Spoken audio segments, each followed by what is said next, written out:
Todos conocéis a Elizabeth, es Ay, la jefa de los excelente. servicios médicos de la ONT. Es de esas personas que dicen que no merece la pena presentarlas porque se conocen, pero sí que merece la pena presentarlas. Tiene un currículum impresionante y por lo tanto para nosotros es una gran satisfacción que esté en este curso con nosotros una vez más en Murcia. Muchas Muchas gracias, Ricardo, muchas gracias. gracias. Bueno, primero, muchísimas gracias a las que montáis el curso todos los años, gracias por la persistencia y gracias por invitarnos. Evidentemente, gracias por invitarnos y gracias también a todos los que estáis ahí, que habéis mostrado un interés por la donación y el trasplante, que son una pasada. Espero que esto sea el principio del gusanillo que ya os piqué para siempre y que habléis siempre bien de la donación, que facilitéis esa difusión de conocimiento entre todos vuestros compañeros de trabajo actuales y futuros compañeros y familiares y todos los conocidos. De verdad que es un mundo apasionante que se hace mucho bien, muchísimo bien. Y lo que voy a intentar yo en esta charla es resumiros cómo está montado, ¿de acuerdo? Yo intentaré, en principio tenía una hora, intentaré que sean unos 45 minutos de charla y por favor hacedme las preguntas por el chat que queráis. No os quedéis con ninguna duda y preguntadme lo que queráis durante mi charla a través del chat o cuando acabe. El que quiera hacer una pregunta, que active la cámara, el micro y que se lance a preguntar, que para eso estamos aquí. Y bueno, también quería decir que ningún sitio mejor que Murcia para organizar estos cursos, porque vamos, yo creo que con lo que ha dicho el doctor Robles ya ha quedado claro, pero es que Murcia es un ejemplo en donación, lleva ya unos cuantos años siendo el número uno de España, en trasplante es una maravilla también, tiene muchos tipos de trasplantes, tiene unos resultados estupendos. La calidad humana y profesional de todos los que trabajan en donación y trasplante en Murcia es, vamos, magnífica y me siento muy honrada de poder estar aquí con todos ellos y compartirlo con vosotros. Bueno, esta charla forma parte de un curso, ya sabéis que, bueno, y si no os lo digo ahora, una de las prioridades principales del modelo español, luego lo veremos rápidamente, es la formación. La formación no solo de los profesionales directamente implicados, que evidentemente tienen que estarlo, coordinadores, equipos de trasplante, sino también de todo el profesional sanitario y si puede ser también llegar a la población. Entonces esto es fundamental para la ONT, por eso subvencionamos muchos cursos de formación entre los que está este año. Y ya sin más, pues vamos a empezar. Bueno, el recuerdo histórico no voy a hacerlo porque ya lo ha hecho el doctor Robles. Simplemente que sepáis que desde los años 60, del 54 efectivamente, que fue el primer funcional trasplante renal funcionante hasta el día de hoy, la cosa evoluciona muchísimo, las supervivencias han evolucionado muchísimo. Antes, como ha explicado antes, funcionaban bien en gemelos y en donante vivo, y eso, claro, no puede ser para todos los órganos, porque el trasplante de órganos es la solución para cuando el órgano falla del todo, cuando hay una enfermedad orgánica terminal, o sea, no, ese órgano no se puede recuperar. En riñón tenemos la diálisis, que la supervivencia de los pacientes en diálisis también es inferior, aparte del coste que supone el trasplante a los enfermos trasplantados, pero fijaos, de los resultados iniciales de los trasplantes pues de todos los órganos, actualmente ya hay unas supervivencias larguísimas y una calidad de vida estupenda de los pacientes trasplantados. Así que por eso luchamos, por eso seguimos trabajando y por eso me alegro de poder presentaros pues cómo está montado todo. Y vamos a ver, en el mundo se realizan más o menos en todo el mundo, al año unos 150.000 trasplantes. ¿De acuerdo? Pero fijaos, si lo que se indica en España lo extrapoláramos al mundo entero, en realidad no llegaríamos con esos 150.000 ni al 10% de las necesidades que hay en el mundo para trasplantarse. Eso es una barbaridad. Y además fijaros que en el mundo y en España hay una característica bastante diferencial, aparte de que nuestro nivel de actividad es muy superior a los países en general del mundo, es que en el resto de esos 150.000 trasplantes, fijaos que el 36% son trasplantes de riñón de donante vivo y el 19% de trasplantes de hígado de vivo. O sea, está muy bien la donación de vivo y además luego tenéis al doctor Sánchez Miret, que luego seguro que os va a hacer una oda a favor de la donación de vivo, que es un hecho altruista, enriquecedor y muy necesario. Pero es cierto que en España está muy bien regulado, está todo muy claro ante la donación de vivo, pero en otros países mmm, la mayoría de veces tienen tan alto porcentaje de vivo porque no tienen desarrollada la donación de fallecido. Y fijaos que la Organización Mundial de la Salud ya en una resolución en la 63.22, en esa asamblea ya reconocieron que hay que reforzar a las autoridades y a las autoridades sanitarias, incluso gubernamentales de todos los países, para que cada país pueda ser autosuficiente. Autosuficiente en cuanto a que ellos puedan ofrecer la posibilidad de trasplante a todos aquellos ciudadanos que lo necesitan. Y hacen hincapié en que se debe prestar la máxima atención a las donaciones de personas fallecidas y desde luego la protección de los donantes vivos. ¿De acuerdo? Así que bueno, nosotros ya hace mucho tiempo que intentamos cumplir pues esa recomendación de la Organización Mundial de la Salud e intentar dar las mayores probabilidades de trasplante a todos aquellos que lo necesitan. Y para eso, aquí tenéis esta figura que lo que representan las columnas azules es el número absoluto de... Espera, es que tengo la cámara justo yo aquí en medio, entonces no veo bien. En el número absoluto de los donantes fallecidos que ha habido en nuestro país durante cada año, y veis que desde el 89 en el que se fundó la ONT ha ido todos los años en aumento, se ven diferentes etapas. Si veis una primera etapa, hubo un aumento desde que se formó la ONT y se empezó a implantar el modelo español, como fueron creciendo rápidamente el número de donaciones. Los circuitos son los donantes por millón de población, que es como se comparan internacionalmente los países, porque claro, no es lo mismo 100 donantes absolutos en España que en Estados Unidos o que en Portugal. Entonces, para poder comparar, se hace el donante por millón de población, ¿de acuerdo? Y entonces veis al principio que partíamos de cifras de unos 500 donantes al año, casi triplicaron en esta primera época hasta que llegamos al siglo XX, al siglo XXI, el año 2001. Luego llegó una etapa de estabilización en la que el sistema ya estaba bien montado, bien articulado y parecía que habíamos alcanzado pues nuestro máximo, que ahí estábamos, que nos habíamos quedado en 35 donantes por millón de población aproximadamente, hasta que de repente en el año 2013-2014 vuelve a arrancar otra vez. Y eso es debido a la donación a Asistolia, de la que luego os hablaré muy poquito más, porque luego tenéis charlas dedicadas a la Asistolia que os lo explicarán muchísimo mejor.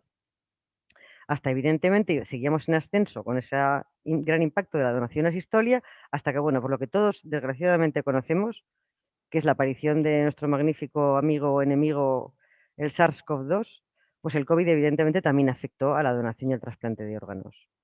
Como no podía ser de otra manera, porque las donaciones y los trasplantes se producen en hospitales y los hospitales ya bastante tenían con toda la saturación y todo bueno, lo que supuso, lo que está suponiendo, de hecho, pero sobre todo en la primera época, el COVID en nuestros hospitales.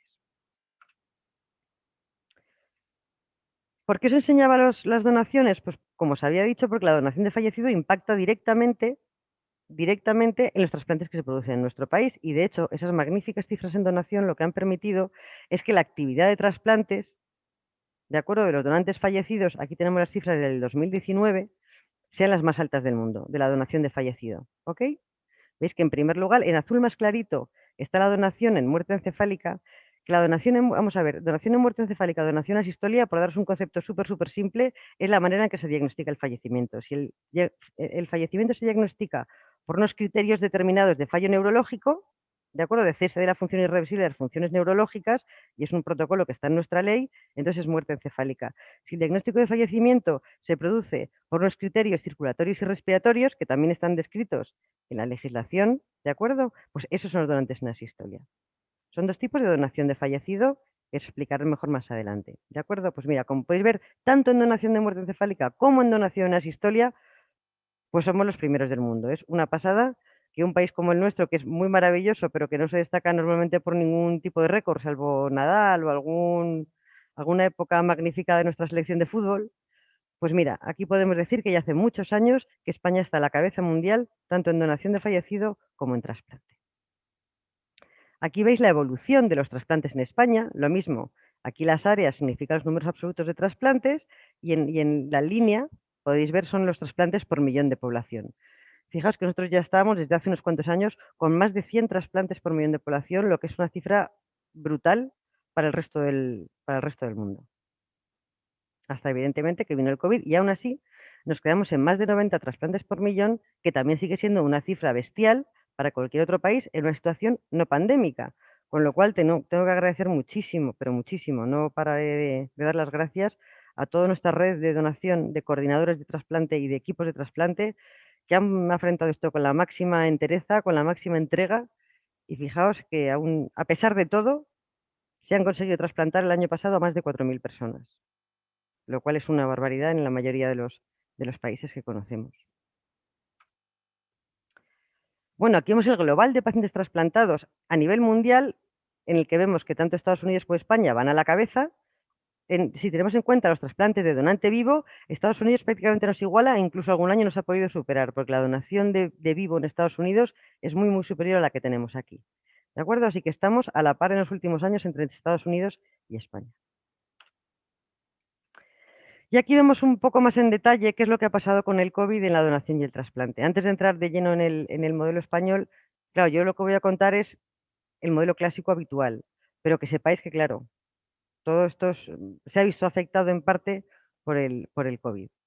Fijaos, en las líneas, en el gráfico de arriba vemos la evolución de la donación, ¿de acuerdo? Tanto de vivo como de fallecido. Las líneas azules son del 2019, que es el año que tomamos como referencia para ver si efectivamente habíamos bajado o no. La naranja es el 2020 y la negra es lo que vamos llevando del 2021, ¿de acuerdo?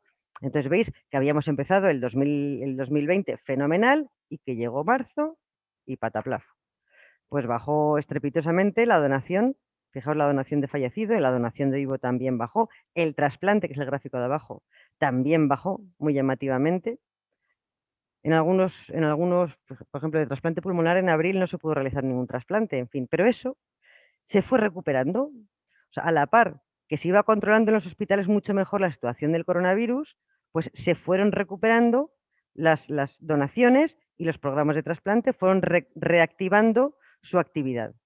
Fijaos que en el global no se llegó a alcanzar del todo la actividad del 2019, pero en algunos meses sí, el mes de octubre y el mes de diciembre hubo más donantes que incluso en el 2019, lo que pone de manifiesto el gran trabajo que se ha realizado en los hospitales, no solo los equipos de coordinación, sino también el adecuar los hospitales a poder seguir funcionando en una época tan difícil.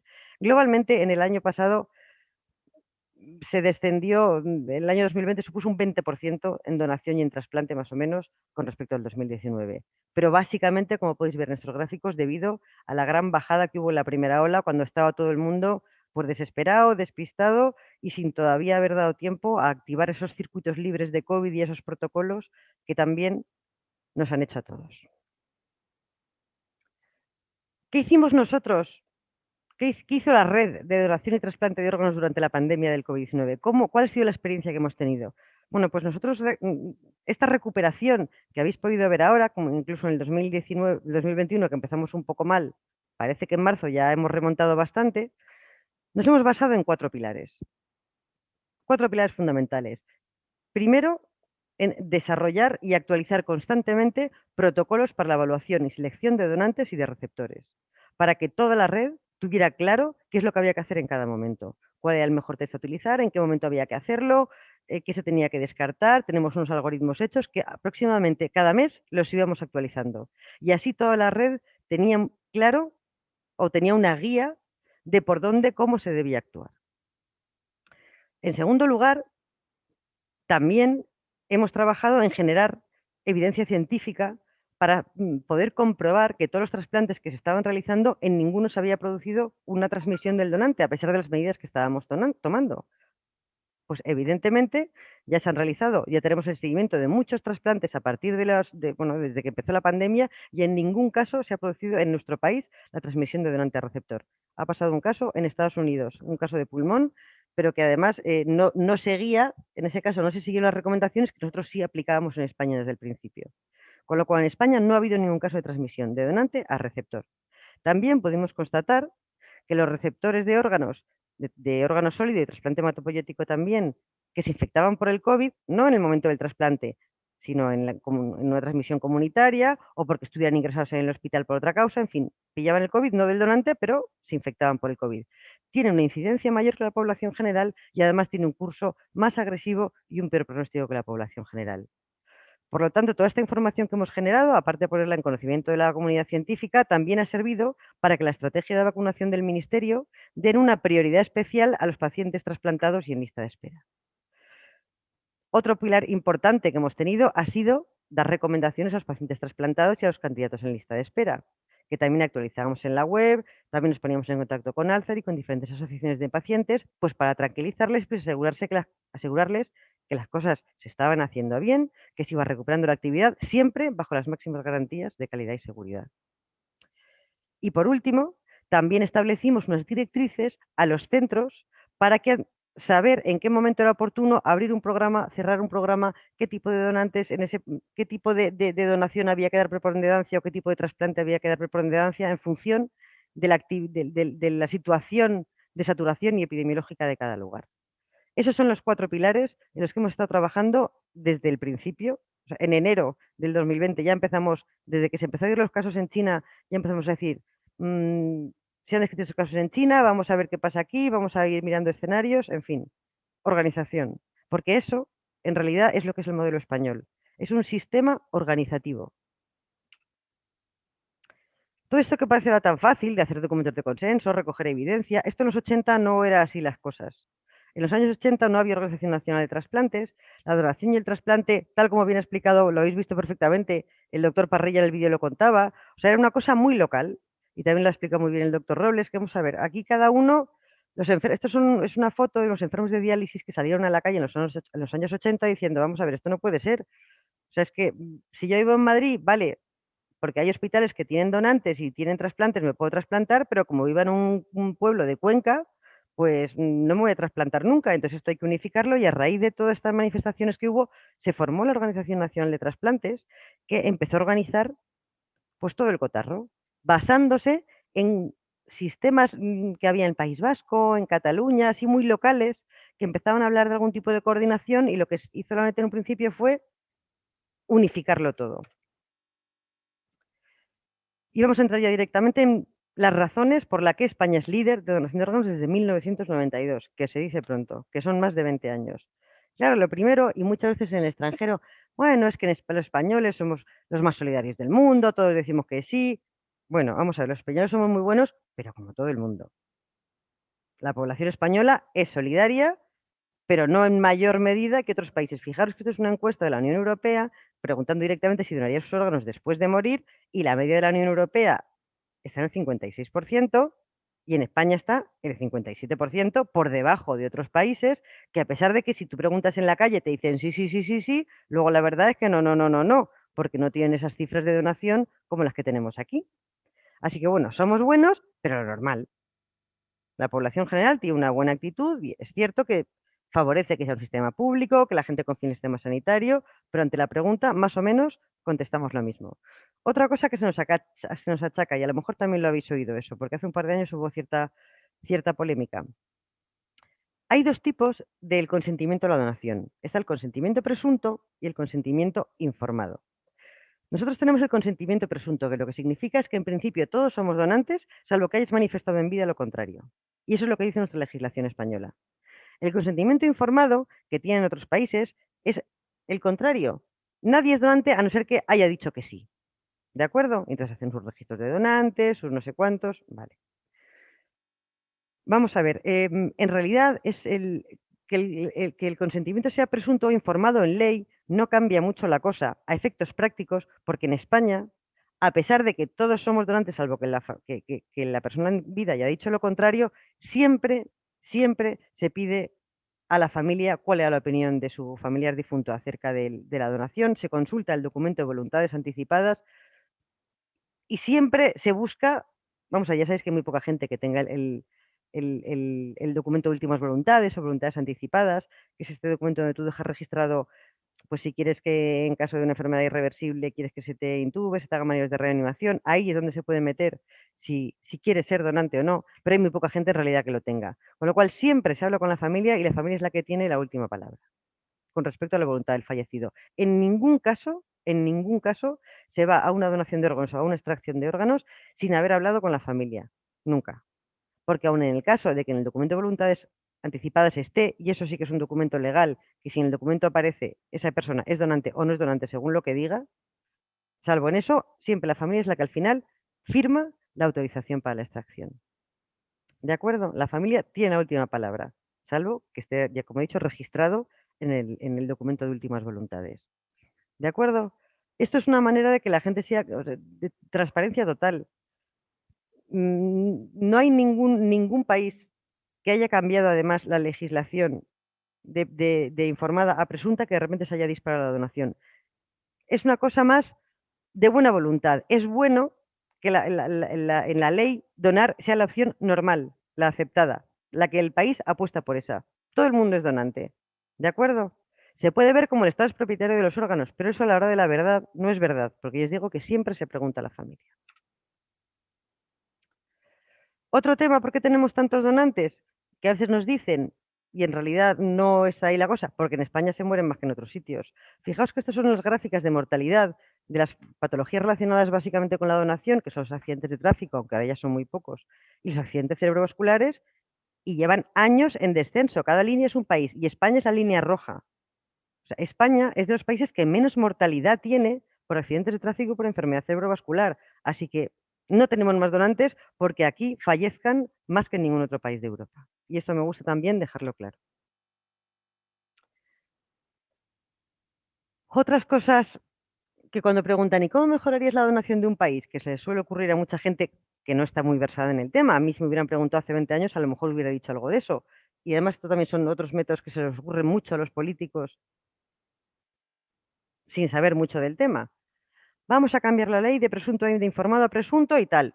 No hay ningún cambio sostenido, mantenido en la historia de ningún país por un cambio legislativo.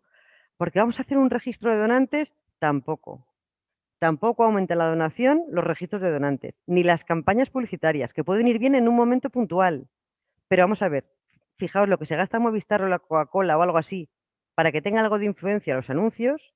Vamos a ver, es que ese dineral no lo tenemos ni todo el presupuesto del Ministerio de Sanidad, yo creo. ¿De acuerdo? Una campaña publicitaria puede servir puntualmente, pero no para un aumento sostenido, mantenido de las tasas de donación. Lo mismo que las tarjetas de donantes, carnet de conducir. Está bien tener una tarjeta de donante, pero no es un documento legal en España. Está bien porque en un momento dado, cuando se habla con la familia, si se da la calamitosa circunstancia del fallecimiento, eso significa que esa persona tenía claro que lo había hablado con la familia y es más fácil que la familia pueda tomar la decisión. Pero no es un documento legal, el carnet de donante. O otros métodos de promoción que están todos bien, pero el secreto, como he dicho antes, son mejoras en la organización. El modelo español está constituido por una serie de medidas todas de carácter organizativo que lo que nos ayudan es a mejorar, a pulir, a optimizar el complicado proceso de la donación y el trasplante, porque fijaos que es un proceso que empieza en la sociedad, porque tiene que dar un consentimiento a una persona para ser donante, él o sus familiares, hay que identificar ese donante, hay que saber manejar ese donante para que los órganos se mantengan en unas condiciones que luego sean viables para el trasplante, hay que saber diagnosticar tanto muerte encefálica como una sistolia. Este gráfico representa la muerte encefálica, pero puede ir por la sistolia. Hay que tener los consentimientos, hay que luego montar una logística tremenda para el traslado de esos órganos, hay que extraerlos, hay que movilizarlos, hay que trasplantarlos después. En fin, es una cadena que pueden llegar a trabajar más de 100 personas en una alarma de donación. Y todo el mundo tiene que saber lo que tiene que hacer en cada momento. Tiene que estar perfectamente organizado. De hecho, cualquier mejora en la donación y el trasplante va detrás de una mejora en la organización. Siempre.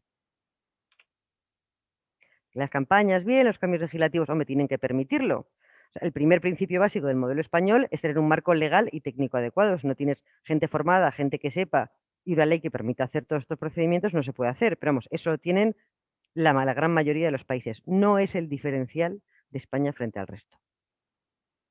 El segundo punto, bueno, aquí los veis. Voy a ir desglosándolos cada uno a uno de una manera muy breve para ir entendiéndolos. Pero estos son todos ellos y juntos lo que es el modelo español. Hay que tener coordinadores, hay que tener diferentes factores que pasaré a explicaros.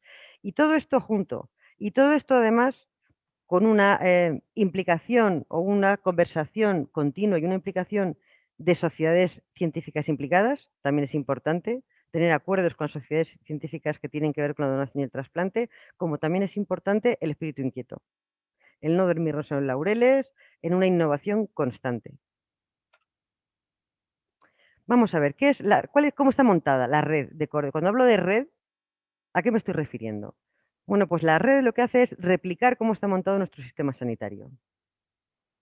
Traspasado a donación y trasplante, el ministerio sería la ONT. De hecho, somos parte del Ministerio de Sanidad nosotros. ¿De acuerdo? Esto es una coordinación nacional. Luego, en cada una de las autonomías hay un coordinador autonómico de trasplantes, que en este caso en Murcia es el doctor Robles, que os he hablado antes. Como hay un consejero de sanidad en cada comunidad autónoma, pues aquí hay un coordinador regional de trasplantes o autonómico que depende de su consejería de sanidad. Dentro de su consejería de sanidad hay un responsable de los trasplantes que es ese coordinador. Y luego en cada uno de los hospitales hay un equipo de coordinación hospitalaria, ¿de acuerdo? Que no dependen del coordinador autonómico, sino de que dependen de la dirección médica de su hospital, pero sí que funcionalmente y están en contacto directo con el coordinador autonómico, que es el que se encarga pues, de escucharles, de saber lo que les hace falta, de poder proveer y de hablar con las gestiones de los hospitales para ayudarles a conseguir lo que necesitan, es como el nexo de unión, ¿de acuerdo? El coordinador autonómico. Nosotros, igual que los autonómicos, no dependen de la ONT, dependen de sus consejerías. Pero fijaos que lo fuerte del sistema es que todos, sin estar relacionados directamente laboralmente, sí que trabajamos en red, de una manera sostenida ya desde hace más de 20 años. Se toman decisiones en un consejo interterritorial, una comisión de trasplantes del Consejo Interterritorial, en la que estamos todos los médicos de la ONT y enfermería de la ONT con los autonómicos, que se tratan los temas, se toman decisiones técnicas conjuntas, pues todos esos documentos de consenso, todos estos protocolos de los que hablaba antes del COVID, están aprobados ahí. Es una manera de ir todos, es fundamental la unión que hemos demostrado a lo largo de estos años.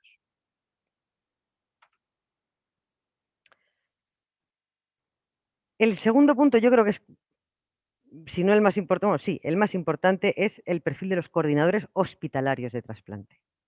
Esto puede parecer de perogrullo, pero esto sí que es diferenciador de muchos otros sistemas de otros países.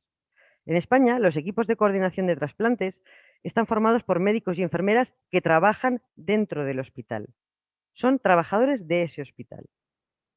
Cada vez en mayor porcentaje trabajadores del área de críticos, intensivistas generalmente, algún anestesista hay, también hay gente de urgencias, pero la gran mayoría de los equipos de coordinación, luego lo veremos, son profesionales de intensivos.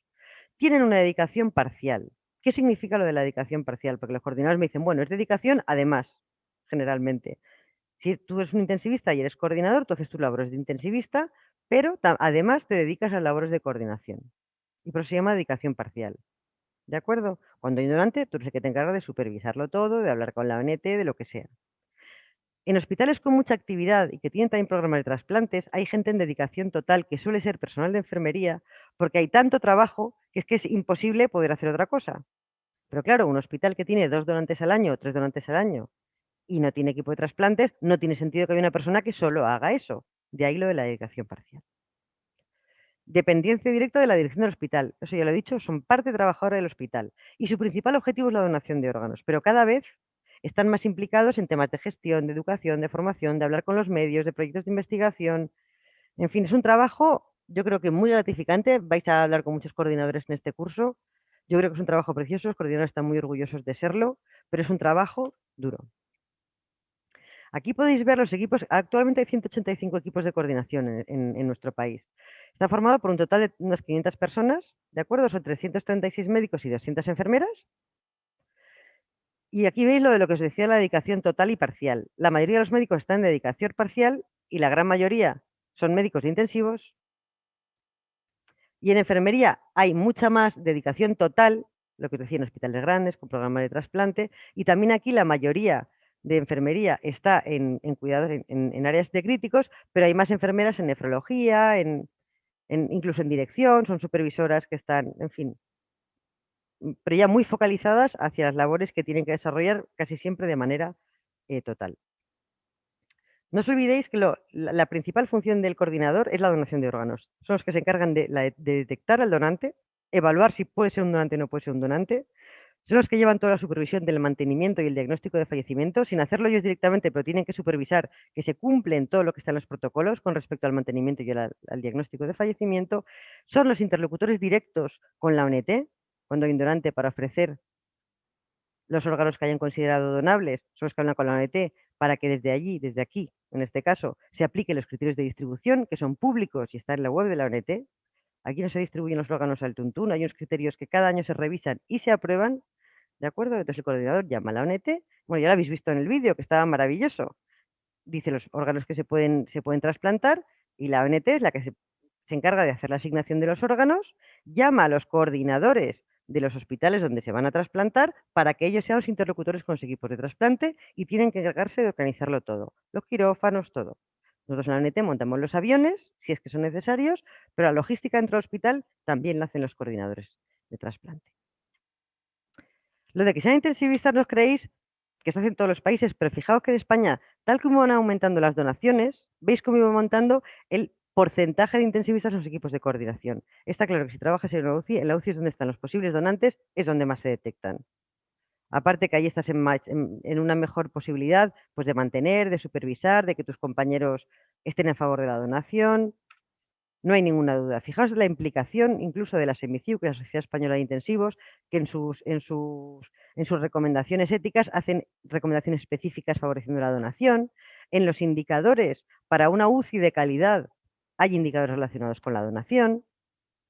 En las recomendaciones de interés elevado para esa sociedad también hay recomendaciones sobre la donación. En fin, la implicación es brutal, brutal la de los intensivistas. Y eso ha favorecido muchísimo el incremento en la donación. También tenemos un acuerdo con la Sociedad Española de Medicina de Emergencias, con las EMES, porque también ellos son la puerta del hospital. Lo que os decía antes de que teníamos que tener las sociedades científicas muy implicadas. Bueno, esto con respecto a los coordinadores. ¿Qué hacemos la ONT? ¿Cuál es el papel que hace la ONT y hace el coordinador autonómico en cada una de las autonomías? Bueno, pues aquí gestionamos la lista de espera, distribuimos los órganos, damos apoyo logístico, somos los que montamos todos los criterios comunes, esos documentos de consenso, reunimos a los equipos, llevamos programas nacionales para investigar cómo se puede mejorar en la donación, llevamos también programas de formación, como esto de las subvenciones que comenté al principio, damos subvenciones para formación, intentamos darle estratégicas para que se hagan los cursos, hablamos con los medios de comunicación, en fin. No solo distribuimos los órganos, sino que afortunadamente hacemos muchas cosas más. Yo creo que las hacemos bien y me siento afortunadísima de poder trabajar aquí. Aparte de temas de legislación, que son un poco más rollos, pero que también los llevamos, y de cooperación internacional, por lo que ayudamos a muchísimos países, especialmente de Iberoamérica, a implementar las medidas del modelo que ellos puedan hacer en cada país. Otro punto de los basales del modelo español es el programa de garantía de calidad del proceso de donación.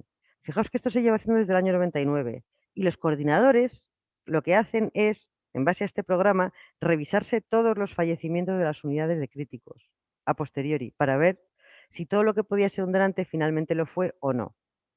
Eso nos permite tener unos valores de referencia y estudiar las causas de por qué un posible donante no llega a ser donante y que cada hospital pueda tener sus indicadores, compararse con el global nacional y ver si está por encima, por debajo y si por ahí tiene un área de mejora que necesite trabajar mejor y organizar mejor de nuevo. ¿De acuerdo? De los pacientes que fallecen en UCI en muerte encefálica, aproximadamente el 60% llegan a ser donantes. Y además es una cifra que ha ido incrementándose con los años. Bueno, ya terminando, el gran esfuerzo en formación, evidentemente, que hacemos, lo he repetido, pero no me canso de repetirlo. Hay cursos de todo tipo, subvencionados, generales de coordinación para residentes de medicina intensiva, para personal de urgencias, para neurólogos, para profesionales sanitarios, no sanitarios. Tenemos cursos hasta con jueces, tenemos cursos con periodistas, fundamental. Fijaos que hay más de 20.000 profesionales formados, y yo creo que este número no lo he actualizado, yo creo que ya son más de 25.000 formados gracias a los cursos subvencionados de la ONT. Fijaos, coordinadores, jolín, si coordinadores hay 500, ¿para qué necesitas formar a 20.000 o a más de 20.000? Pues porque todo ayuda. Es muy importante que haya un ambiente en el hospital, en las UCIs, en favor de la donación. ¿Y cómo se consigue eso? Pues informando de lo que se hace. Porque lo que hacemos es bueno y está bien hecho. Así que es bueno y cuanta más gente lo sepa, mejor. Los cursos de formación han sido fundamentales para reducir las negativas en España. Fijaos que en los años 90 las negativas estaban por encima del 20% y ya hace años que estamos por debajo del 20%. Y ahora me diréis, pero si habíamos puesto que el 60% estaban a favor en la encuesta aquella de la Unión Europea.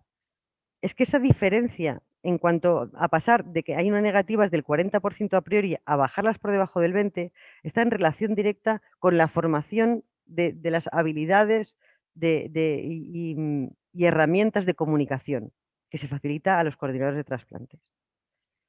Y fijaos, estas cifras de negativas a la donación son extremadamente bajas. En Estados Unidos, cuando preguntan a la familia por qué no está en el carnet de donante, tiene unas negativas del 50%.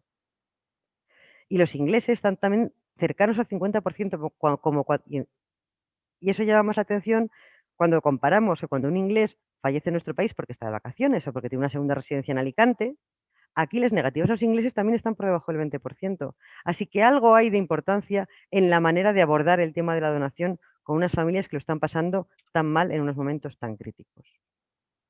Y ya para terminar, también es muy importante y cada vez más, ya veis cada vez más la importancia que tienen los medios, ahora todos los social media y todos todas las redes sociales ahora más, tenemos una atención continuada a los medios. Tenemos un teléfono 24 horas que cogemos siempre, llame quien llame, llame un médico, llame un policía, llame un niño, llame quien llame, atendemos y respondemos a su duda.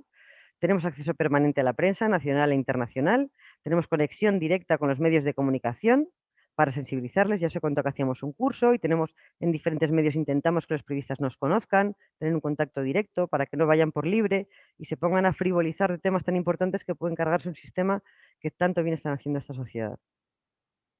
Últimamente ya nos hemos puesto también nos hemos puesto en Twitter, nos hemos puesto en Instagram, bueno, esas cosas que nos estamos modernizando. Nos ha costado un poco, pero bueno, lo estamos haciendo. Y otro tema importante, la actividad de donación es una actividad médica que debe ser reconocida como cualquier otra actividad dentro del hospital y se tiene que cubrir y que reembolsar. O sea, ¿por qué una persona que está 375 días años disponible no tiene que cobrar una disponibilidad? Yo creo que en los hospitales muchas veces estaban mal acostumbrados a que históricamente era todo como de favor. Ay, hazme un favor que tengo, pues hazme una placa porque hazme un favor, hazme... Eso no puede ser. O sea, aquí lo que se trata es de la profesionalización de la coordinación y es una actividad más dentro de la actividad del hospital y como tal tiene que estar reconocida y reembolsada. Aquí no hay ningún incentivo para la donación, no es ningún incentivo, es un reconocimiento a un trabajo hecho y muy bien hecho además.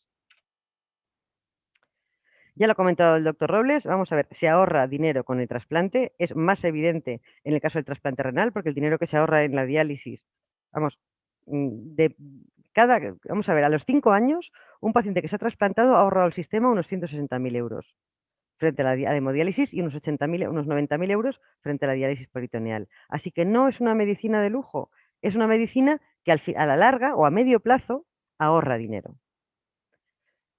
Bueno, y estos serían los puntos del modelo español, ¿de acuerdo? O sea, tiene que haber una red de coordinación, tiene que haber un programa de calidad, unas bases técnicas y legales, evidentemente, un sistema de formación muy potente, una comunicación con los medios fluida, constante y positiva, y tiene que haber un reconocimiento y un reembolso hospitalario por las actividades de donación.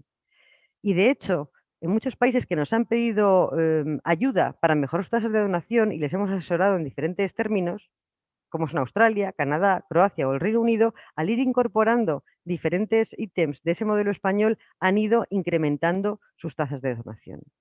Así que es un sistema además exportable, incluso en la Red Consejo Iberoamericana de Trasplantes. En la cooperación internacional hacemos un gran trabajo con los países iberoamericanos, tenemos una red de alianza con ellos y fijaos que desde que se creó esa red Consejo Iberoamericano de Donación y Trasplantes, ha aumentado, todavía no está en nuestros niveles, pero ha aumentado un 100% las tasas de donación y trasplante en esos países. Bueno, y ahora estamos ya en, como hacemos también, aparte del año del COVID, que yo creo que también hemos reaccionado extraordinariamente, cómo tenemos que seguir trabajando. ¿Hemos conseguido todo lo que teníamos que conseguir?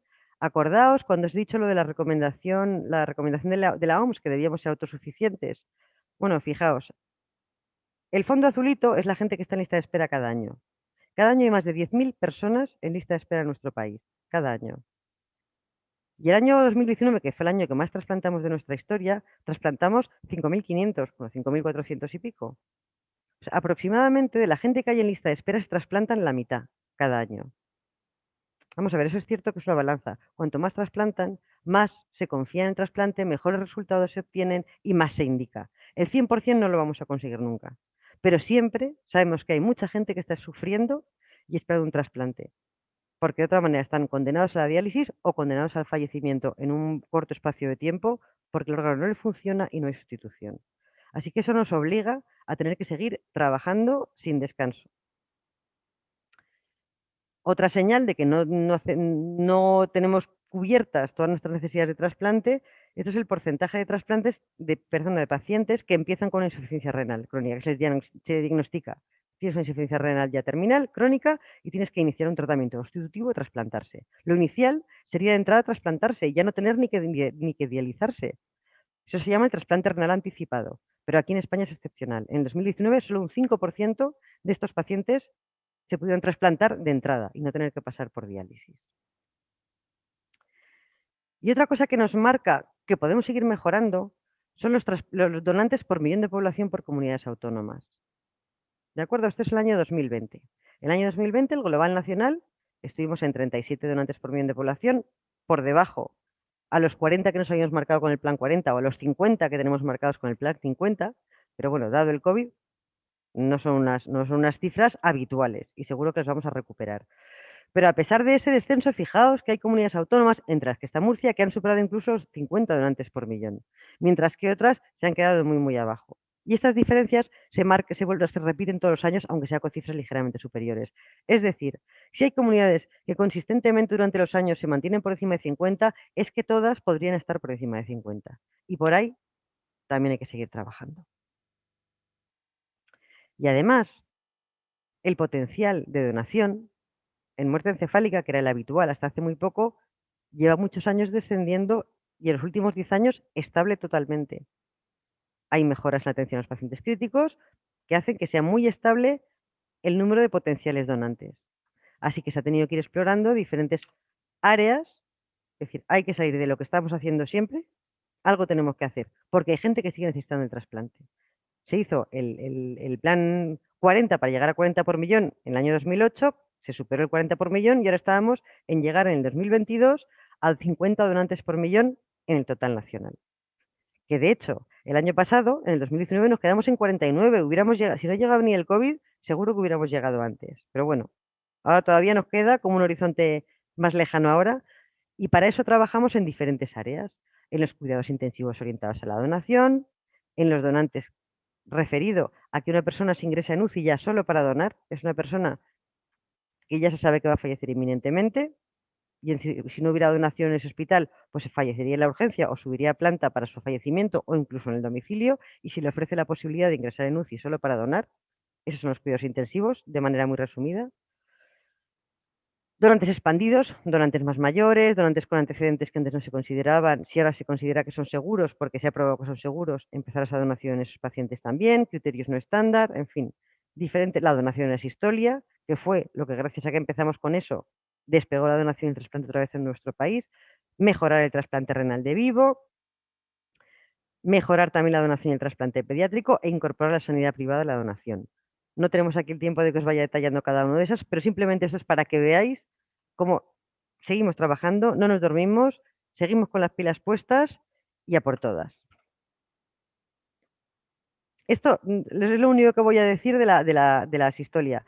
Fijaos, estas son las asistolias tipo 3, que son las de criterios circulatorios y respiratorios, y esto es la tipo 3 de la asistolia, para que os vaya sonando más, es ya cuando una persona está ingresada en UCI y ya no se puede hacer nada por ese paciente, pero es una persona que está conectada a máquinas, que lleva muchas drogas vasoactivas, y con la familia y el equipo médico ya se acuerda pues que se van a retirar esas medidas.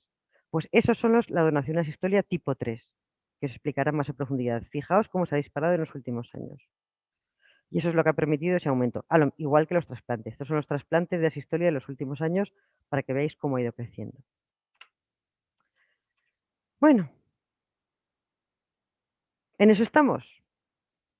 Si queremos mejorar y hacer cosas distintas, no podemos seguir haciendo lo mismo. Así que eso es nuestro espíritu, yo creo que el de toda la red de coordinación, el de todos los trasplantadores, porque queremos seguir consiguiendo esto. O sea, que podamos cada vez unir más los donantes, los pacientes en lista de espera, con una gran generosidad por parte de los donantes y sus familias y una gran esperanza de todos los pacientes en lista de espera. Y todo eso tiene que apoyarse en la sociedad, en el Sistema Nacional de Sanidad, en la red de donación y trasplante, que con su motivación, su organización, su trabajo y todo el esfuerzo que le echamos, todos, lo que intentamos es dar vida, vida y calidad de vida.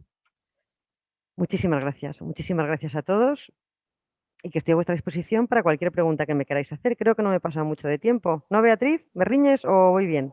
Hola, Lisa, que va, no, genial. Manda la pregunta. Mira, para ver si habéis estado atentos, os vamos a hacer una pregunta ahora, a ver si me habéis escuchado. Y quedo a vuestra disposición para cualquier pregunta que queráis hacer. Aquí tenéis la pregunta que ha hecho Elizabeth.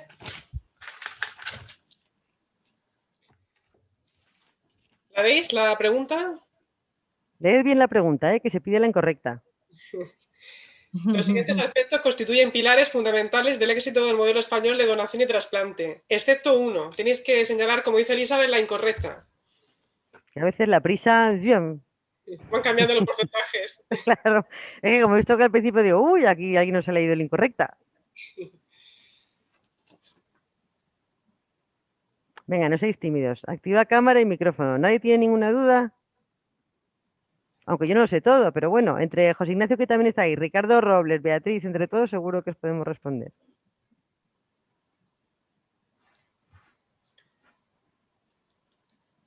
Podéis hacer la pregunta por el chat o levantando la mano, damos paso, ¿eh? No hay problema.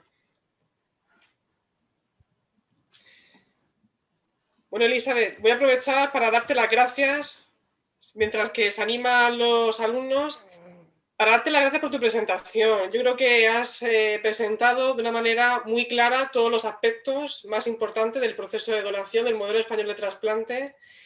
Y también me gustaría darte las gracias, aprovecho para darte las gracias por tu apoyo durante todos estos años en nuestro curso y también por toda tu implicación en las propuestas que hemos tenido de promoción de la donación en distintas propuestas durante todo este tiempo, que ya sé que hemos estado ahí encima con varias cosas. Paso Y estamos. gracias.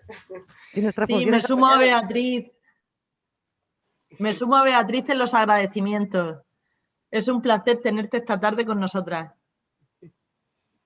¿Por qué motivo? Pregunta Consuelo, que estoy leyendo yo también el chat. ¿Por qué motivo el paciente renal se trasplanta excepcionalmente antes de entrar en diálisis? Claro, vamos a ver, es excepcional porque la mayoría de los pacientes que se trasplantan anticipadamente lo hacen de donante vivo. Porque claro, tú ponte en lugar del equipo de trasplante que tiene 30 pacientes en lista de espera, hay un donante, ¿y a quién va a trasplantar? Pues al que más tiempo lleve en lista de espera, siempre que sea compatible. No puede saltarse la lista de toda la gente acumulada que hay en lista de espera. Sería ideal que con la donación, que hubiera donantes más jóvenes, que nuestro perfil de donante aquí no ha entrado en eso, pero nuestro perfil de donante ahora mismo, la principal causa de fallecimiento de los donantes son accidentes cerebrovasculares. La media de edad de nuestros donantes está en 60 años. Entonces, claro, hay gente que está en lista de espera joven que le cuesta mucho encontrar una donación de fallecido. Y eso luego lo dirá el doctor Sánchez Mírez seguro, que ya le veo que sonreía. Esos son desde luego los que tienen que optar en primer lugar la donación de vivos si es posible y desde luego intentar trasplantarse lo antes posible. Pero claro, está todo no digamos lastre, porque no queramos lastre lista de espera, pero todos esos pacientes que ya llevan 1 año, 2 años en lista de espera, tienen que trasplantarse antes. Yo, José si me Ignacio, si quieres permite, añadir algo, o perdona, Ricardo. sí, yo quiero añadir un detalle que yo he detectado en nuestra comunidad y es que lo comentábamos el otro día, Elizabeth, cuando viniste a Murcia, y es que en diálisis en Murcia, a fecha de hoy, que estamos recogiendo para vacunar, hay más de 1.000 pacientes en diálisis, 1.072. Y en lista de espera de trasplante renal hay 130 de esos 1.000. ¿Qué ocurre? Claro, hacer el programa de anticipado con 130 en lista de espera y de esos 900 que aproximadamente queden sin incluir en el programa de trasplante, muchos de ellos se deberán incluir, pues a pesar de que somos la comunidad que más órganos obtiene, pues evidentemente No hay para todos, es para inviable. allá, no Salvo se que sea un puede. donante vivo, es inviable. Ojalá, Tienen que pasar ojalá, ojalá.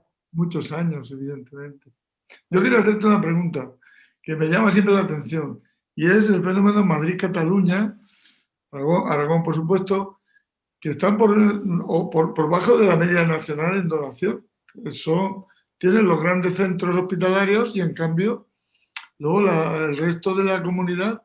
¿Habéis estudiado ese fenómeno a qué es debido? Sí, bueno, Cataluña, vamos a ver, esto ha sido el año del COVID, igual tenía que haber puesto las cifras del 2019, porque es que este año también en Madrid, en Andalucía, o sea, en Madrid y en Cataluña han Ha sido estado por muy, el muy, COVID, muy afectados. por el COVID. Este año no era representativo, tenía que haber puesto del 19, de hecho, luego lo he pensado, pero bueno, hay comunidades y Madrid, todos los años de las comunidades, COVID o no COVID, que menos donantes tiene y claro que nos preocupa. Claro que hemos hablado con el coordinador autonómico repetidamente, que algo hay que hacer ahí, que algo pasa, que hay que, vamos, pero sí lo hemos, damos, y de hecho vamos a los congresos madrileños que hay de trasplante y de donación específicos a explicar el problema, a exponerlo, es un análisis que se tiene que hacer localmente dentro de cada hospital a ver qué pasa. Y esa es función de los coordinadores hospitalarios de esos hospitales y del autonómico. Nosotros decimos, oye, aquí algo está pasando. Pero sí, es un fenómeno que nos preocupa mucho, ¿eh? Y Aragón el año pasado tuvo muy mal bueno, José Ignacio, que fue el coordinador autonómico de Aragón muchos años, que lamentablemente, no sé por qué tuviste que irte, porque a mí lo de las cuestiones de edad hay cosas que no entiendo, pero bueno, lo dejamos ahí. Pero es cierto que las comunidades que tienen menos población, hay años que están encima, años debajo, con un pequeño número de diferencia pueden subir o bajar, pero Madrid sí que es una comunidad que nos preocupa mucho y estamos muy encima intentando hacer todo lo posible. Hacemos más cursos de formación que en ningún sitio, pero bueno, son cambios que cuesta hacer. No sé si tengo tiempo para una pequeña intervención en los dos aspectos que se acaban de tocar. El primero, el de el trasplante renal anticipado con donante cadáver.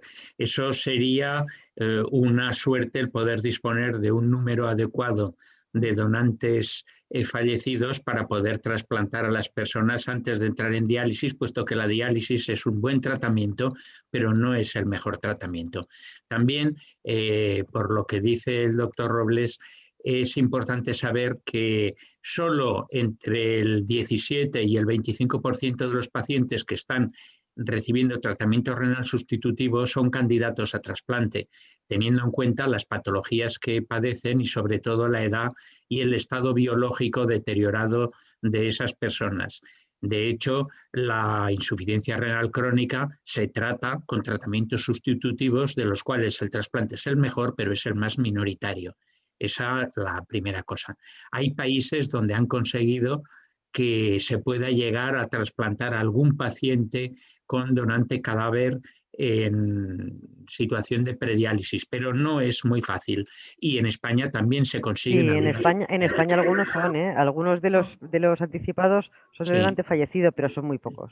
Para Muy ellos pocos es y ojalá pudiera importante. ser más. Sí, es importante que esos pacientes que están desarrollando la insuficiencia renal terminal, antes de llegar al estadio 5, ya en las consultas cerca de estudio de enfermedad renal crónica avanzada, estén bien estudiados para poder ser posicionados a la hora de recibir un órgano de un fallecido. Porque también es verdad que en ocasiones se producen donaciones de personas jóvenes, muy raras, porque cada vez, como dice Elizabeth, los donantes son mayores, pero en algunas ocasiones tenemos donantes jóvenes y no tenemos receptores jóvenes en lista, y somos capaces de mandar el órgano ese fuera porque no tenemos receptores jóvenes.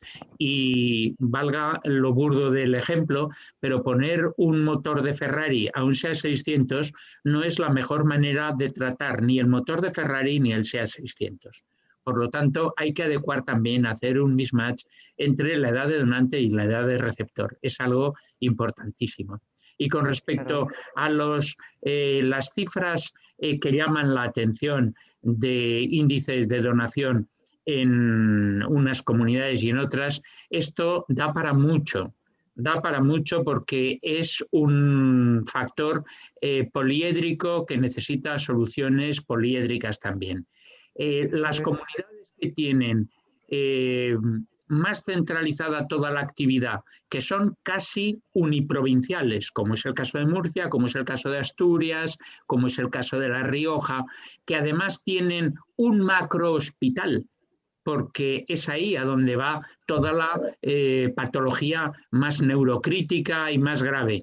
Tienen, entre comillas, más sencillo el tener controlado, entre comillas, la detección en las UCIs. No es lo mismo un sistema de sanidad público-privado complejísimo como es el de Cataluña, en donde hay un montón de hospitales, y no olvidemos que la red de coordinación de trasplantes es una red compleja, que requiere personas muy preparadas, muy motivadas, con una serie de recursos que dependen directamente de la dirección de los hospitales, no de los jefes de servicio de las UCIs, y que requieren cierto grado de autonomía. Por lo tanto, eso es muy fácil aplicarlo, y digo muy fácil como me ha pasado a mí en Aragón, en el clínico, en el Servet, donde hemos estado muchos años ahí arriba en cifras de donación. Y el pasado no, lamentablemente el COVID afectó muchísimo, porque no es lo mismo tener muchas UCIs que tener pocas UCIs. Y nosotros perdóname que te interrumpa, José Ignacio, es que, vamos a ver, estoy de acuerdo, es poliédrico y cada sitio es un mundo. Y desde luego es muy difícil comparar a una comunidad como Madrid o como Barcelona a Murcia, que es uniprovincial, lo que dices. vamos a ver, si aquí no se trata de señalar a nadie, lo primero que hay que hacer cuando se tiene algún problema, y no estoy hablando de Aragón en concreto para nada, pero me refiero, y también el programa de calidad, cuando un hospital ve que falla, lo primero que hay que reconocer es como los alcohólicos, que se tiene un problema y no Sí, justificarse. Eso es lo sí, primero. Porque la primera reacción, por lo general, de todo el mundo en todos los ámbitos es que no sé qué. Y el esquemanismo hace daño. sí. Es decir, bueno, pues no me voy a comparar con Murcia, pero me voy a comparar, siendo Madrid, con Cataluña.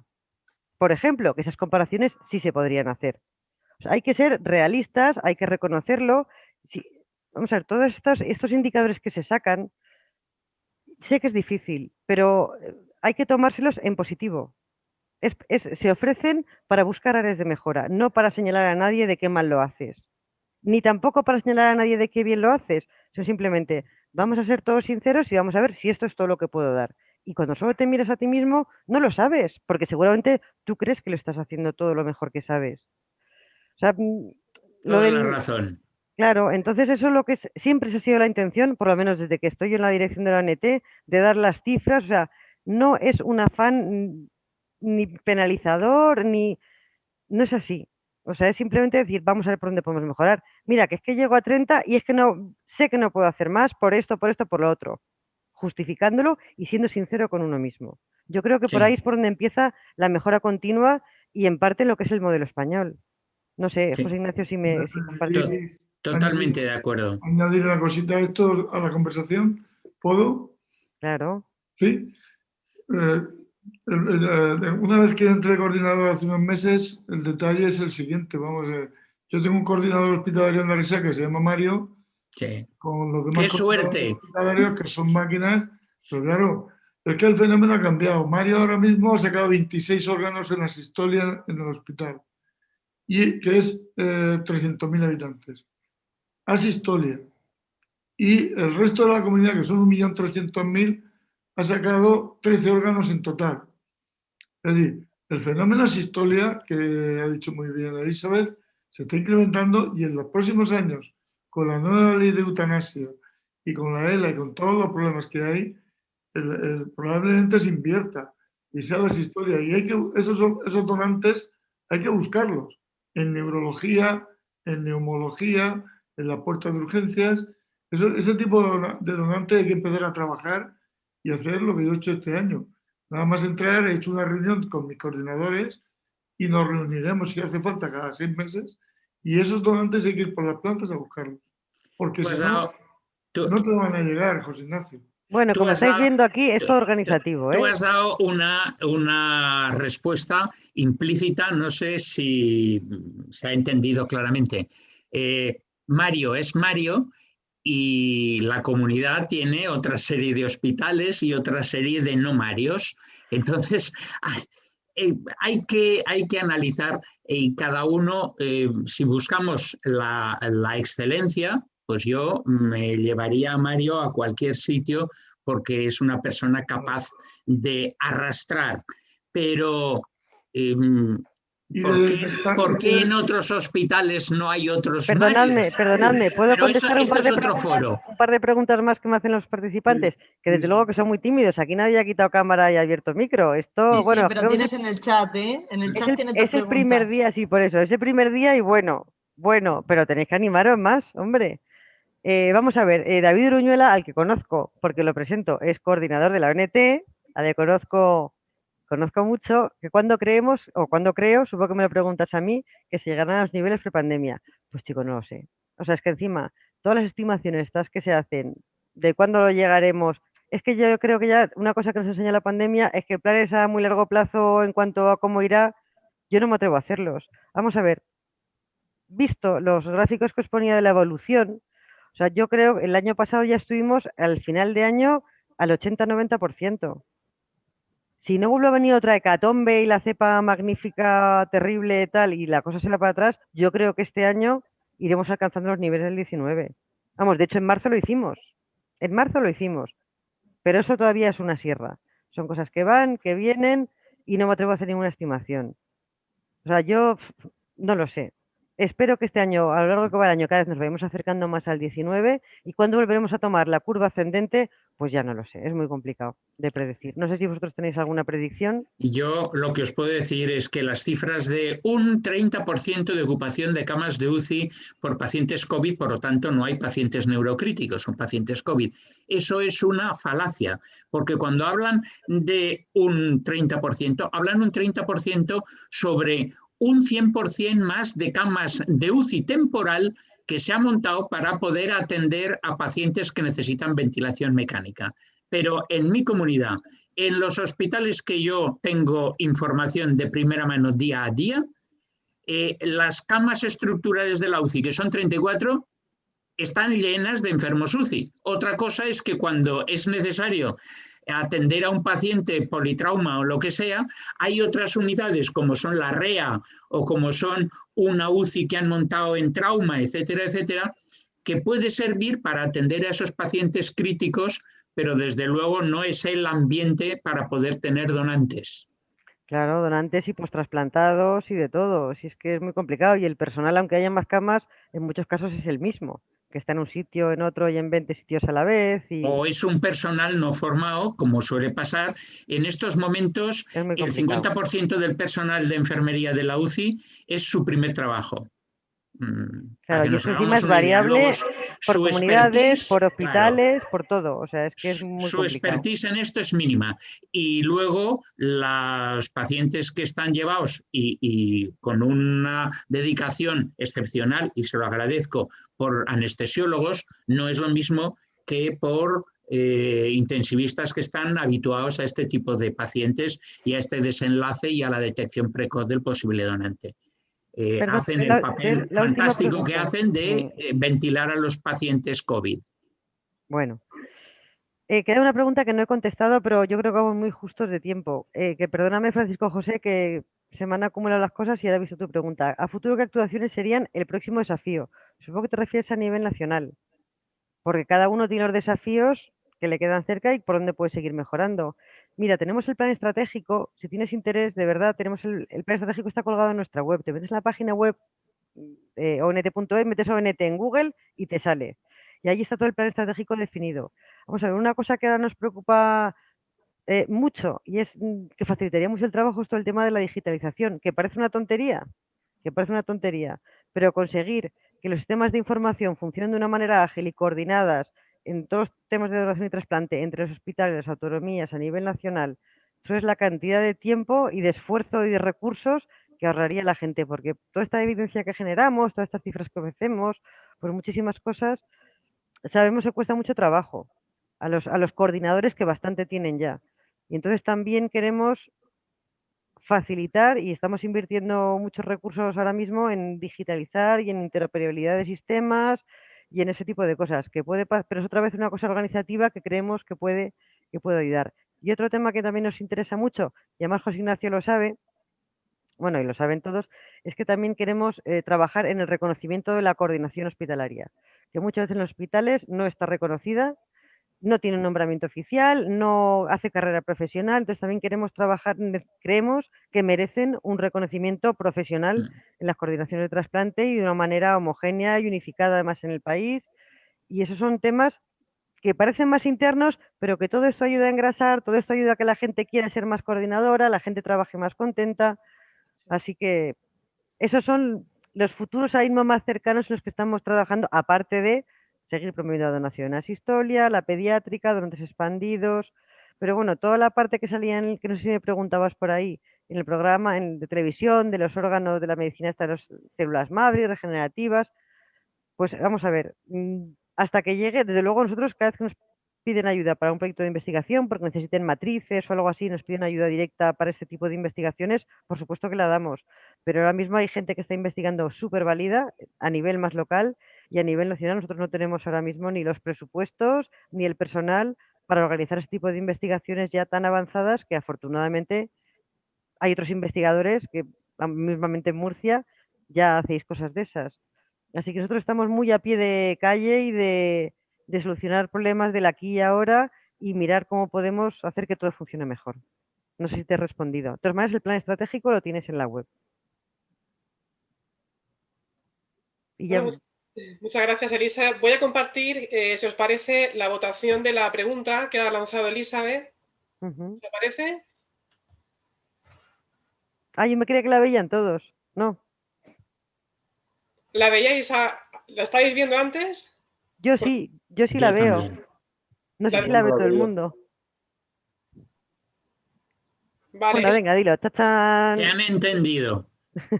es importante que respondáis a las preguntas porque vamos a ir lanzando 1 o 2 preguntas en cada sesión para que os mantengáis activos, ¿de acuerdo? Entonces es importante que contestéis a estas preguntas. Bueno, Elizabeth, pues preguntándonos, los siguientes aspectos constituyen pilares fundamentales del éxito del modelo español de donación y trasplante, excepto uno. Has puesto 3 que son importantes, pero el perfil especial de los 3 niveles de coordinación de trasplante, el programa de garantía de calidad en el proceso de la donación, eso es evidente, fundamental. ¿Y quieres comentar algo en relación con el esfuerzo de las campañas publicitarias? ¿Qué pasa con este aspecto? Pues eso lo comento durante la presentación, que está bien, pero no es un pilar fundamental. O sea, hacer campañas publicitarias no tenemos el dinero ni los medios para llevar una campaña como la Coca-Cola. Vamos a ver, una campaña en un momento puntual y a nivel local, sí, pero dentro del modelo español no podemos centrarnos en hacer marketing. No podemos centrarnos en eso. Lo que tenemos que hacer es el trabajo bien y demostrar que lo hacemos con el trabajo y bien hecho. Y que sensibilizar a la gente, evidentemente, pero las campañas publicitarias a nivel nacional no es un pilar fundamental. ¿Vale? Bueno, pues muchísimas gracias, Elisa. A Muchas vosotros. gracias. Que tengáis muy bien la tarde. Muchas gracias. Con ganas de vernos en directo así de cerca. Pronto, espero. Pronto, pronto.